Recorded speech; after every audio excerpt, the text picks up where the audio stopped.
અરે વાહ બેન, આજ તો બહુ ખુશ દેખાવ છો ને. કાંઈ વાત છે? હા ભાઈ, ખુશ તો હોય જ ને. હસ્તાર બનેવી 3-3 વર્ષે અમને બે માં દીકરીને તેડવા આવે છે. અને તને જ ખબર છે ને, એ હેરમાં રહીને તો આવી બધી વાનગીઓ ખાતા જ હોય. પણ એ મને બહુ કહેતા કે જે હું તાર બાપાને ઘેર આવું ને તે તો મારી હાટું છે ને રીંગણાનો ઓળો ને રોટલો બનાવજે. બસ એ વાત મને યાદ આવી ગઈ, એટલે એના હાટું હું ઓળો ને રોટલો બનાવતી હતી. બોલ ને. આવું તમને કોણે કીધું મોટા બેન કે મારા બનેવી આવે છે? હા, આ તાર બનાવીને ફોન આવ્યો હતો. એ કે પેલા હું તમને બે માં દીકરીને સુરત તેડી જાય, ત્યાંથી પછી દુબઈ લઈ જાય. પણ ભાઈ, આ કંચન કાં નથી દેખાતી? ક્યાં ગઈ છે? જો આ બંને અહીંયાથી વયા જાહે તો પછી મારી આવક બંધ થઈ જાહે. અરે મોટા બેન, તમને શું લાગે છે આ મારા બનેવી હાસુ બોલે છે એમ? હા, વાત હાવ ખોટી છે. મારી વાત સાંભળો. મને આજ છે ને આ પોલીસ સ્ટેશન બોલાવ્યો હતો અને હું ત્યાં ગયો તો મારા બનેવીલાલ છે ને એ ત્યાં હતા. શું કામ તમને ખબર છે? આપણી કંચન રહી એ હવે 5 વર્ષની થઈ ગઈ છે. એટલે છે ને સરકાર તરફથી છે ને એવો આદેશ છે કે 5 વર્ષની દીકરી થાય ને એટલે છે ને એના બાપા એને લઈ જઈ શકે. અને વાત ત્યાં નથી અટકતી. અને તમે કહો છો ને મને હોતે તેડવા આવે, એ હાવ ખોટું છે. અને એના મનમાં શું છે એ તમને કહું. એ છે ને એકલી ખાલી કંચનને જ લઈ જાહે, તમને નહીં. અને દુબઈ જઈ અને બીજા લગ્ન કરશે. એટલે કંચનને લઈને એ વૈયા જવાના છે. એટલે હું શું કહું છું, તમે છે ને હાવ ભોળા છો. ફોન આવે ને તો જરીક વિચાર કરાય, કા મને વાત કરાય. પણ તમે તો હાવ ભોળા રહ્યા બેન. અને તમે મારા મોટા બેન છો. તો આ તમારી ઉપર આવું થાય તો મને કેટલું દુઃખ થાય. એટલે છે ને હું તમને શું કહું છું કે હવે કદાચ ફોન આવે ને તોય ઉપાડતા નહીં. અને હું શું કહું છું, તમે છે ને કંચનને લઈને મોટા બાપાને ઘરે વયા જાઓ. અને બાકી છે ને બનેવી લાલને તો હું છે ને ફોડી લઈશ. હા, કેવા છે મારી ભોળી બેનને હેરાન કરવા બેઠા છે. એટલે ભાઈ, હા તો હું વાત કરસ. હા, તારા બનેવી ખાલી કંચનને લેવા આવે છે, મને નહીં. પણ નહીં ભાઈ, હું એવું નહીં થવા દઉં. મારી દીકરીને એકલી નહીં મોકલું, ગમે એમ થઈ જાય. બેન, હું તમને શું કહું છું, તમે કંચનને લઈને જલ્દી વૈયા જાઓ. આ મારા બનેવી આવે ને એની હારે તો હું લડી લઈશ. બાકી જો એ અત્યારે અહીંયા આવશે ને તો એની હારે પોલીસ હશે અને પોલીસ એની બાજુ જ રહે. એટલે કહું છું, હા અત્યારે હું થવા બેઠું છે ને કઈ ખબર જ નથી પડતી. ભાઈ, હારું છું તે મને કીધું, નકર હું તો એની વાતોમાં આવી જાત અને કંચનને એકલી મોકલી દે. હા, અરે બેન, એમ થોડું હું કઈ થવા દઉં. હું તમારો ભાઈ છું. અને બેન, હું તમને શું કહું છું, આજ ફોન આવ્યો ને એટલે પાછો એ ફોન તો કરશે જ. એટલે છે ને તમારો ફોન છે ને બંધ કરીને મને આપી દેજો. હા ભાઈ, હા. તું હાસું કહેશો ભાઈ, હું કંચનને લઈને વહી જાઉં છું અને મારો ફોન બંધ કરી દઉં છું. ભાઈ, હાલું જટ જાઉં. હા બેન, જાઓ જલ્દી.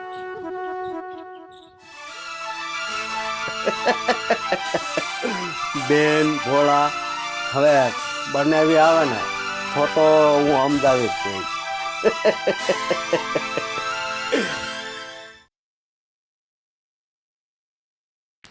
આ કેટલા સમય પછી હું મારી દીકરીને મળે. મારી દીકરી મને જોઈને રાજી રાજી થઈ જાહે. અરે મારી દીકરી હાટું હું ઠેલો ભરીને કપડાં નવા નવા લાવ્યો. કેટલી બધી એની મનપસંદની કટલેરી. હા હા હા હા હા. લા દેવજી, એ દેવજી ભાઈ. અરે આવો આવો બનેવી લાલ. હા બેહો. મારે બેહવું નથી. અને મને છે ને ઝટ કયો, તમારી બેન ક્યાં છે? મારી દીકરી કંચન ક્યાં છે? અરે બનેવી લાલ, પેલા તમે બેહો, કાક પાણી બાણી પીવો. અને તમારી તબિયત તો બરોબર છે ને? મારે પાણી નથી પીવું અને મારી તબિયત આમ જો હારા મારી છે, તારી સામો ઊભો છું. મને પેલા એ કે મારી દીકરી ક્યાં છે? આમ જો આ ઠેલો ભરીને નવા નવા કપડાં લાવ્યો, લાડ બધી કટલેરી લાવ્યો. અને તને હાસું કહું ને તો હું એને ક્યારનો ફોન કરું છું. પણ કોણ જાણે એનો ફોન જ નથી લાગતો. અરે બનેવીલાલ, હું તમને ક્યારના ફોન કરું છું, પણ કદાચ છે ને આ નેટવર્કમાં કાંઈક ખામી હશે એટલે. પણ તમે બે હો, હું તમારા હાટું પાણી લેતો આવું. અરે ભાઈ મારે પાણી બાણી નથી પીવું ભાઈ. તું મને પેલા એ કે મારી દીકરી કંચન ક્યાં છે? અરે અટાણે મારી દીકરી મોટી નહીં થઈ ગઈ હોય. અરે બનેવીલાલ, આ તમે કેટલા સમય પછી ઘરે આવ્યા છો, તમારે પાણી નથી પીવું ને તો કાંઈ નહીં, હું તમારા હાટું સા મૂકું. એટલે મારે સા પાણી કાંઈ નથી પીવું. અને તું મને ઝટ કે ને ભાઈ, આ મારી દીકરી કંચન અને આ મણી તારી બેન કેમ દેખાતી કેમ નથી ક્યાંય? અરે હું વાત કરું તમને બનેવીલાલ, આ તમારે સવારે ફોન આવ્યો કે હું તેડવા આવું છું, એટલે મારી બેને મને શું કીધું ખબર છે કે મારે એની હારે નથી જવું. હા, અને હા કેમ આમ કરે છે ને એ જ નથી ખબર પડતી. અને હું શું કહું છું, મેં એને બહુ એટલે બહુ જ સમજાવી, પણ એ એકની બે ન થઈ અને ફોન બંધ કરીને વહી ગઈ. એટલે ફોન તો સવારનો હું કરું છું, કોણ જાણે ફોન જ નથી લાગતો. પણ સવારમાં તો અમે વહેલા સવારે વાત કરી હતી, વાતે બહુ સારી થઈ અને તમારી બેન છે ને આનંદમાં હતી, રાજીના રેડ થઈ ગઈ અમારી યારે વાત કરીને. પણ વંશિતાનું આને હું છું છે. એટલે ફોનમાં મને કહે તમે જલ્દી આવો, હું તમારી વાટ જોઉં છું અને તમારું મનપસંદ ખાવાનું બનાવવું, રીંગણાનો ઓળો, બાજરાના રોટલા, આવી બધી વાતો થઈ. અને હવે મારો ફોન લાગતો નથી, ફોન બંધ કરી દીધો. એ ભગવાન, શું કરવું આ બાઈનું? એટલે ક્યારે આને બુદ્ધિ આવશે? એક વાત સાંભળો મારી બનેવીલાલ, તમે તો મારી બેનને લગ્ન પછી ઓળખો છો બરોબર, પણ હું તો આ નાનપણથી ઓળખું છું. એ કે કાંઈ અને કરે કાંઈ, મને આમાં કાંઈ સમજાતું નથી. પણ ભાઈ દેવજી, આમ તું જોતો નથી? આમ જો આ ઠેલો ભરીને હું નવા નવા કપડાં લાવ્યો, અરે એની મનપસંદની કટલેરી લાવ્યો. મને એમ છું કે આ બધું જોહે ને તો રાજી થઈ જાય. અને તને ખબર તો છે જ ને, હું દર મહિને એને જેટલી જરૂર હોય એટલા રૂપિયા જ મોકલાવું છું, અને એ રૂપિયા તારા હાથમાં જ તો પહેલા આવે છે. તો પછી તારી બેનને આ વાતની ખબર તો હોવી જોઈએ ને. તો પછી સતાઈ મારી યાર આવું શું કામ બે કરે? મને તો આ જ નથી ખબર પડતી. બનેવીલાલ, તમારી બધી વાત હાચી, ભલે એ મારી બેન હોય, પણ તોય હાસું કહું, આ સંઘ દ્વારકા પૂગે ને એવું મને નથી લાગતું. અરે તમે કેટલી વસ્તુ તમે મહિને મોકલો છો, પૈસા મોકલો છો, પણ જરી કઈ એને વિચારે નહીં આવ્યો હોય. અને બનેવીલાલ, આ તમે ભરણ પોષણના મહિને ને મહિને પૈસા મોકલો છો, અને એની કરતા તમે વધારે મોકલો છો, જેટલું સરકારે કીધું એની કરતા વધારે મોકલો છો. પણ ખબર નહીં, મારી બેન એકની બે નથી થતી એમ. પણ હા શું કહું, આ ઉપરવાળો છે ને એ બધાયનો છે, એ જોજો છેલ્લે છે ને બહુ જ દુઃખી થાય. પણ દેવજી, આમાં મારી દીકરી અત્યારે દુઃખી થઈ જાય એનું શું? અરે તું વિચાર, મારી દીકરીને હવે મારે દુબઈ મારી ભેળી લઈ જાવી છે. અરે મારે એને સારામાં સારું ભણતર ભણાવવું છે, મોટી કોલેજમાં મોકલવી છે.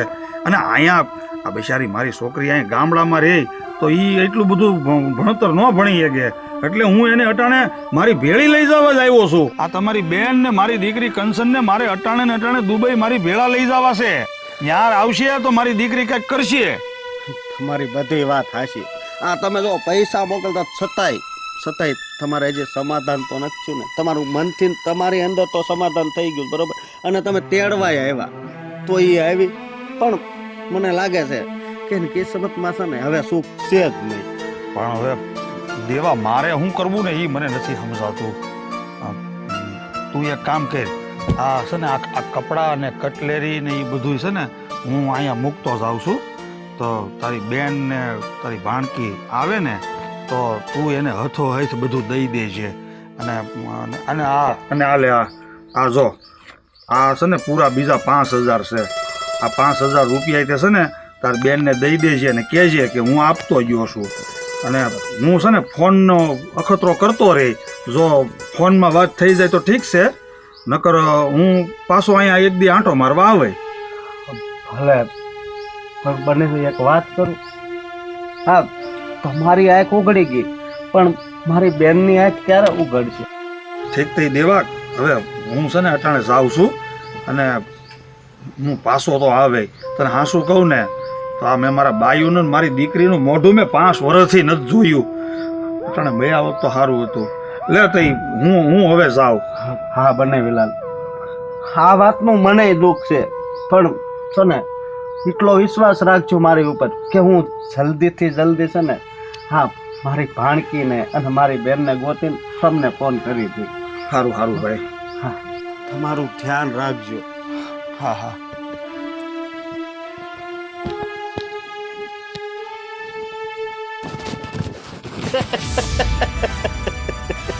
આનું નામ ગોરધન નહીં, આનું નામ હું રાખવાની જરૂર હતું ખબર હે? આનું નામ દેવાની હાલતી ચાલતી બેંક રાખવાની જરૂર હતી. અને આને ભગવાન આ એક વ્યક્તિને જીવતો રાખજો, આની ઉપર છે આખું મારું જીવન છે. આમાં મારા કામની કઈ વસ્તુ હશે કે નહીં?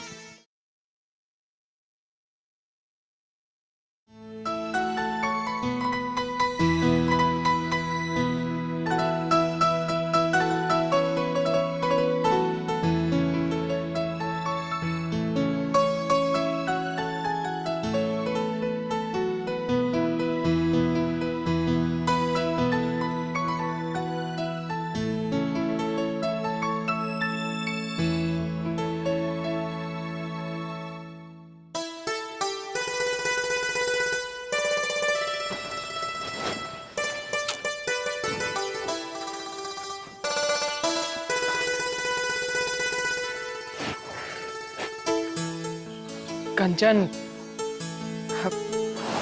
કેમ છે તું? મને તો સારું છે. તને?